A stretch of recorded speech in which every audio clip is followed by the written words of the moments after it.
ನಾನು ಸಮ್ಮಿತ್ ಎಸ್.ಎನ್. ಗುರುಗುಹದ ಒಬ್ಬ ವಿದ್ಯಾರ್ಥಿ. ನಾಗರಾಜ್ ಸರ್ ಅವರು ಇದ್ದಾರೆ, ಅವರಿಗೂ ಕೂಡ ಸ್ವಾಗತವನ್ನು ಬಯಸ್ತೀನಿ. ಶ್ರೀಮತಿ ಸಹನಾ ರಮೇಶ್ ಅವರು ಇದ್ದಾರೆ, ಅವರಿಗೂ ಕೂಡ ಸ್ವಾಗತವನ್ನು ಬಯಸ್ತೀನಿ. ಒಂದು ವಾರನೂ ಬೆಳಗ್ಗೆನೂ ಮಾಡ್ತಾ ಇದ್ವಿ. ನಮಗೆ ಸ್ವಲ್ಪ ಸ್ಟ್ರೈನು ಮತ್ತು ಎಲ್ಲ ಗೊತ್ತಾಗುತ್ತಲ್ಲ, ಮಾನಿಟ್ರಿ ಇವೆಲ್ಲ ಸ್ವಲ್ಪ. ನಮ್ಮೆಲ್ಲ ಗ್ರಾಹಕರಿಗೆ ಕ್ರಿಸ್ಮಸ್ ಹಾಗೂ ಹೊಸ ವರ್ಷದ ಶುಭಾಶಯಗಳು. ಕ್ರಿಸ್ಮಸ್ ಮತ್ತು ಹೊಸ ವರ್ಷದ ಸಂಭ್ರಮವನ್ನ ಕೇಕ್ ಕೆಫೆಯೊಂದಿಗೆ ಆಚರಿಸಿ. ನಮ್ಮಲ್ಲಿ ಪೇಸ್ಟ್ರೀಸ್, ವೆಡ್ಡಿಂಗ್ ಕೇಕ್ಸ್, ಸ್ವೀಟ್ಸ್, ನಮ್ಕಿನ್, ತಾಜಾ ಹಾಗೂ ರುಚಿಕರ ಬೇಕರಿ ಆಹಾರ ಪದಾರ್ಥಗಳು ಲಭ್ಯ.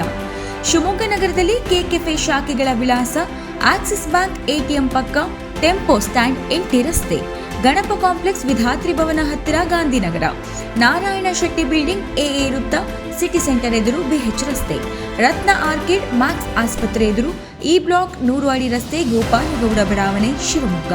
ಸಂಪರ್ಕಿಸಿ 89 71 57 65 60. ನಮ್ಮ ಗುರುಗುಹ ಸಂಸ್ಥೆ ಕಳೆದ 19 ವರ್ಷಗಳಿಂದ ನಿರಂತರವಾಗಿ ರಾಷ್ಟ್ರೀಯ ವೀಣಾ ಉತ್ಸವವನ್ನು ಮಾಡ್ಕೊಂಬರ್ತಾ ಇದೆ.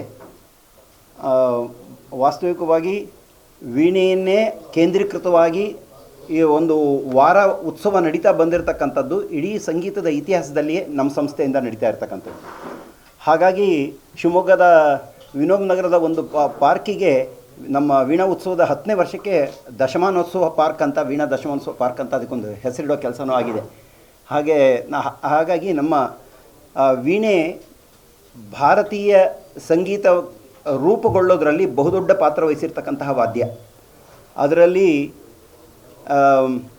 ಸ್ವರ ನಿರ್ಣಯ, ಶ್ರುತಿ ನಿರ್ಣಯ, ರಾಗ ನಿರ್ಣಯ, ಇವತ್ತೇನೇನು ರಾಗ ಅಂತ ಎಲ್ಲ ಹೇಳ್ತೀವಿ, ಅವೆಲ್ಲದಕ್ಕೂ ನಮಗೆ ಸರಿ ಮಾರ್ಗದರ್ಶನವನ್ನು ಕೊಟ್ಟಿರ್ತಕ್ಕಂಥ ವಾದ್ಯ ವೀಣೆ. ಆದರೆ ಕಳೆದ ಒಂದು 25-30 ವರ್ಷದಿಂದ ಈಚೆಗೆ ವೀಣೆಗೆ ಕೇಂದ್ರೀಕೃತವಾದಂತಹ ಕಾರ್ಯಕ್ರಮಗಳನ್ನು ಕೊಡ್ತಕ್ಕಂತಹ ಪರಿಪಾಠ ಕಮ್ಮಿ ಆಗ್ತಾ ಬಂದಿದೆ. ಇವತ್ತಿನ ಗ್ಲೋಬಲೈಸೇಷನ್ನಲ್ಲಿ ಸಾಕಷ್ಟು ಸಂಗೀತವನ್ನು ಕ್ಷಣ ಮಾತ್ರದಲ್ಲಿ ನಮ್ಮ ಕಿವಿ ಪಕ್ಕ ಹಾದು ಹೋಗೋ ಅವಸರದಲ್ಲಿ ನಮ್ಮ ಪರಂಪರೆಯ ಶುದ್ಧತೆಯನ್ನು ಕಾಪಾಡ್ಕೊಂಡು ಬರಬೇಕು ಅಂತಂದರೆ ಮತ್ತೆ ಪುನಃ ನಾವು ವೀಣೆಯನ್ನು ರೆಗ್ಯುಲರ್ ಕೇಳೋವಂಥ ಪರಂಪರೆ ಬರಬೇಕು. ಒಂದು ಗರ್ಭಿಣಿ ಸ್ತ್ರೀ ನಿರಂತರವಾಗಿ ವೀಣೆಯನ್ನು ಕೇಳ್ತಕ್ಕಂತಹ ಒಂದು ಪರಂಪರೆ ನಮ್ಮ ದೇಶದಲ್ಲಿತ್ತು. ಇವತ್ತು ಅದು ಸೀಮಂತದ ದಿವಸ ಸಂಪ್ರದಾಯಸ್ಥ ಕೆಲವು ಕುಟುಂಬಗಳಲ್ಲಿ ವೀಣೆಯನ್ನು ಕೇಳಿಸುವಂಥ ಪರಿಪಾಠ ನಡ್ಕೊಂಡ್ಬಂದಿದೆ. ನಮ್ಮ ಧಾರ್ಮಿಕವಾಗಿ, ಸಾಂಸ್ಕೃತಿಕವಾಗಿ, ಸಾಮಾಜಿಕವಾಗಿ ಎಲ್ಲ ಕ್ಷೇತ್ರದಲ್ಲೂ ಒಂದು ಭಾರತೀಯ ಪ್ರಕೃತಿ ವಾದ್ಯವಾಗಿ ಕಾಣ್ತಕ್ಕಂತಹ ವಾದ್ಯ ವೀಣೆ. ಇನ್ನೂ ಬಹಳ ಸೂಕ್ಷ್ಮವಾದ ವಿಚಾರ ಹೇಳೋದು ಅಂದರೆ, ಇವತ್ತು ನುಡಿಸ್ತಾ ಇರ್ತಕ್ಕಂತಹ ವೀಣೆನ ರೂಪ ಕೊಟ್ಟವರು ನಮ್ಮ ಶಿವಮೊಗ್ಗದವರು ಅಂತ, ಹೊನ್ನಾಳಿಯವರು, ಅಂದರೆ ವೆಂಕಟಮಖಿ ಅಂತ. ಅವರು ತಂಜಾವೂರು ಕೋರ್ಟಲ್ಲಿ ಮಂತ್ರಿ ಆದರು. ಅವ್ರ ತಂದೆ ಗೋವಿಂದ ದೀಕ್ಷಿತರಂತ, ಅವರ ಮಗ ವೆಂಕಟಮಖಿ, ಅವರು ಹೊನ್ನಾಳಿಯವರು. ಅವರೇ ಇವತ್ತು ಪ್ರಸ್ತುತ ನಾವು ಒಂದೇ ವೀಣೆಯಲ್ಲಿ ಎಲ್ಲ ರಾಗಗಳನ್ನು ನುಡಿಸೋಕ್ಕೆ ಸಾಧ್ಯವಾದಂಥ ವೀಣೆಯನ್ನು ರೂಪ ಕೊಟ್ಟಂಥ ಮಹನೀಯರು, ಮಹಾ ದೊಡ್ಡ ಸಂಗೀತ ಶಾಸ್ತ್ರಜ್ಞರು. ಅದು ನಮಗೊಂದು ಹೆಮ್ಮೆ ವಿಚಾರ. ಈ ಹೆಳೆಯಲ್ಲಿ ನಮ್ಮ ಕರೋನಾ ಬರದೇ ಹೋಗಿದ್ರೆ ಇದು 23ನೇ ವರ್ಷದ ರಾಷ್ಟ್ರೀಯ ಉತ್ಸವ ಆಗ್ತಿತ್ತು. ಈಗ ಕರೋನಾ ಬಂದಾಗ ಒಂದು ದಿನ ಅಹೋರಾತ್ರಿ ವೀಣಾ ಉತ್ಸವ ಅಂತ ಮಾಡಿದ್ವಿ. ಇವಾಗ ಮತ್ತೆ ಪುನಃ ಒಂದು ವಾರದ ಕಾರ್ಯಕ್ರಮವನ್ನು ನಡೆಸ್ತಾ ಇದ್ದೇವೆ. ಇದರ ಅಧ್ಯಕ್ಷತೆಯನ್ನು ಡಾಕ್ಟರ್ ಶಿವರಾಮ್ ಕೃಷ್ಣ ಅಭಿರುಚಿ ಅಧ್ಯಕ್ಷರು ವಹಿಸ್ತಾ ಇದ್ದಾರೆ. ಶ್ರೀಯುತ BM ಕುಮಾರಸ್ವಾಮಿಗಳು, ಆರ್ಥಿಕ ತಜ್ಞರು, ಪರಿಸರ ತಜ್ಞರು, ಅವರು ಉದ್ಘಾಟನೆ ಮಾಡ್ತಾ ಇದ್ದಾರೆ. ಮೊದಲನೇ ದಿನದ ಕಾರ್ಯಕ್ರಮ ಕೊಡ್ತಾ ಇರ್ತಕ್ಕಂಥ ರೇವತಿ ಕಾಮತ್, ಅಂದರೆ ನಮ್ಮ ಶಿವಮೊಗ್ಗದಲ್ಲಿ ಶ್ರೀಯುತ ಕೃಷ್ಣಮೂರ್ತಿ ಅಂತ ಬಹಳ ಹಿಂದೆ ವೀಣೆ ಮೇಷ್ಟ್ರಿದ್ದರು. ಅವರ ಮಗಳು ರೇವತಿ ಇಲ್ಲೂ ಪಾಠ ಮಾಡ್ತಾಯಿದ್ರು. ನಂತರದಲ್ಲಿ ತಮ್ಮ ಜೀವನಕ್ಕಾಗಿ ಬೇರೆ ಒಂದು ಉದ್ಯೋಗವನ್ನು ಅರಸ್ಕೊಂಡು ಹೋದರು. ಇವತ್ತು ಭಾರತದ 60 ಜನ ಸಿರಿವಂತ ಕುಟುಂಬ ವರ್ಗದಲ್ಲಿ ಅವರ ಮಕ್ಕಳು ನಮಗೆಲ್ಲ ಜರೋದ ಇದರ ಮುಖ್ಯಸ್ಥರಾದಂತಹ ನಿಖಿಲ್ ಕಾಮತ್ ಇದ್ದಾರಲ್ಲ, ಅವರ ತಾಯಿ. ಅವರು ವೀಣೆಯನ್ನು ಮೊದಲೇ ದಿನ ನಡೆಸ್ಕೊಡ್ತಿದ್ದಾರೆ, ವೇದಿಕೆಯಲ್ಲಿ ಬರ್ತಾ ಇದ್ದಾರೆ. ನಮ್ಮ ಸಂಗೀತ ವಿದುಷಿ ವಿಜಯಕಾಂತೇಶ್ ಅವರು ವೇದಿಕೆಯಲ್ಲಿ ಇರ್ತಾ ಇದ್ದಾರೆ. ಶ್ರೀಮತಿ ಗೀತಾಂಜಲಿ ಪ್ರಸನ್ನ ಕುಮಾರ್ ಅವರು ಸಹ ವೇದಿಕೆಯಲ್ಲಿ ಇರ್ತಾ ಇದ್ದಾರೆ. ಪ್ರತಿದಿನ ಕಾರ್ಯಕ್ರಮವನ್ನು ಸಂಗೀತ ಕ್ಷೇತ್ರಕ್ಕೆ ಕೊಡುಗೆ ಕೊಟ್ಟಂತಹ ಮಹನೀಯರು, ಅವರುಗಳ ಸಂಸ್ಮರಣೆಯ ಕಾರ್ಯಕ್ರಮವಾಗಿ ಮಾಡ್ಕೊಂಡು ಬರ್ತಾ ಇದ್ದೇವೆ.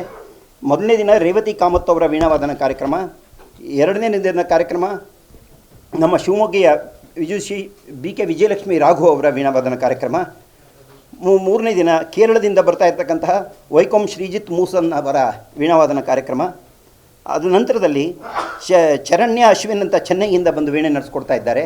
ನಂತರದಲ್ಲಿ ತಾರೀಕು 29ರಂದು ಅಲ್ಲಿ ಒಂದು ವ್ಯತ್ಯಾಸ ಆಗಿದೆ. ಮಧುಕ್ರಮ್ ಪ್ರಶಾಂತ್ ಅಯ್ಯಂಗಾರ್ ಅಂತ ಅವರು ಬರ್ತಾ ಇಲ್ಲ, ಅವರಿಗೆ ಯಾವುದೋ ಒಂದು ಆಕ್ಸಿಡೆಂಟಲ್ಲಿ ಬರಲಿಕ್ಕೆ ಆಗ್ತಾ ಇಲ್ಲ, ಆಕ್ಸಿಡೆಂಟ್ ಆಯಿತು.